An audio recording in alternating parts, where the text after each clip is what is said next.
വളരെ പ്രധാനപ്പെട്ടതാണ്. അതുപോലെ തന്നെ അഞ്ചാമത്തെ കാര്യം യൂണിറ്റിയാണ്. മുസ്ലിം ഉമ്മത്ത് എവിടെ ഇടപെട്ടാലും മുസ്ലിം ഉമ്മത്തിൻ്റെ യൂണിറ്റിക്ക് വേണ്ടിയാണ് ശ്രമിക്കേണ്ടത്. യൂണിറ്റിക്ക് വേണ്ടി ശ്രമിക്കേണ്ടത്. പാർട്ടി സംഘടന എന്നുള്ളതൊക്കെ പിന്നെ നമ്മുടെ രണ്ടാമത്തെ കൺസേണാണ്.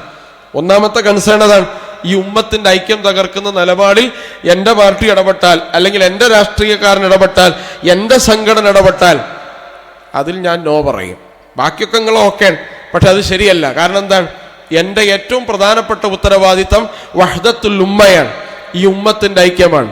വഅ്തസിമു ബിഹബ്ലില്ലാഹി ജമിഅ, വഅ്തസിമു ബിഹബ്ലില്ലാഹി ജമിഅ വലാ തഫറഖു. വിശുദ്ധ ഖുർആൻ പറയാൻ, ഒന്നിച്ച് നിങ്ങൾ അള്ളാഹുവിൻ്റെ പാശത്തെ മുറുകെ പിടിക്കണമെന്നാണ്. അപ്പൊ രാഷ്ട്രീയമായ അഭിപ്രായ വ്യത്യാസങ്ങളൊക്കെ ഉണ്ടാവും, സംഘടനാ വിയോജിപ്പുകൾ ഉണ്ടാവും, അഭിപ്രായ വ്യത്യാസങ്ങൾ ഉണ്ടാവും.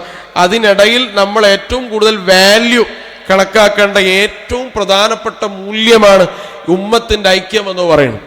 അത് തൊടാൻ പാടില്ല, അതിന് പോറലേൽപ്പിക്കാൻ പാടില്ല.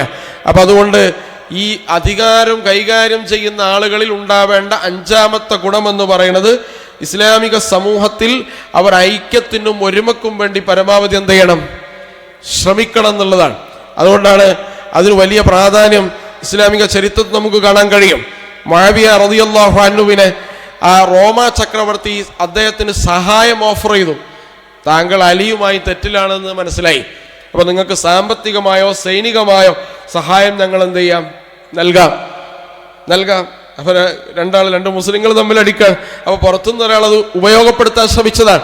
ഇത് മനസ്സിലായി. അപ്പോൾ കിട്ടുന്ന സാമ്പത്തികവും സൈനിക സഹായവും വരട്ടെ, എന്നിട്ട് അങ്ങോട്ട് മിസൈലിടാം എന്ന് തീരുമാനിക്ക ആര് ചെയ്തത്? മുആവിയ റളിയല്ലാഹു അൻഹു ചെയ്തതിന് മറുപടി കൊടുത്ത എന്താണ്? നീ എൻ്റെ രാജ്യത്തിൻ്റെ അതിർത്തിയിൽ കാലുകുത്തിയാൽ എൻ്റെ ഇമാമായ അലിക്ക് പിന്നിൽ അണിനിരന്ന് ഞാൻ നിന്നോട് യുദ്ധം ചെയ്യും. അപ്പൊ എനിക്ക് അലിയോട് അഭിപ്രായ വ്യത്യാസമൊക്കെ ഉണ്ട്, പക്ഷെ നിന്റെ കാര്യത്തിൽ അഭിപ്രായ വ്യത്യാസമില്ല. ഇത് പറയാനുള്ള ആർജവം ഈ ഉമ്മത്തിനില്ല എന്നതാണ് ഈ ഉമ്മത്ത് അനുഭവിക്കുന്ന ഏറ്റവും വലിയ പ്രതിസന്ധി എന്ന് പറയുന്നത്. ശത്രു ആരാണെന്ന് മനസ്സിലാക്കുക, ആ ശത്രുവിനെതിരെ ഉള്ള യോജിപ്പ് വളരെ പ്രധാനപ്പെട്ടതാണ്.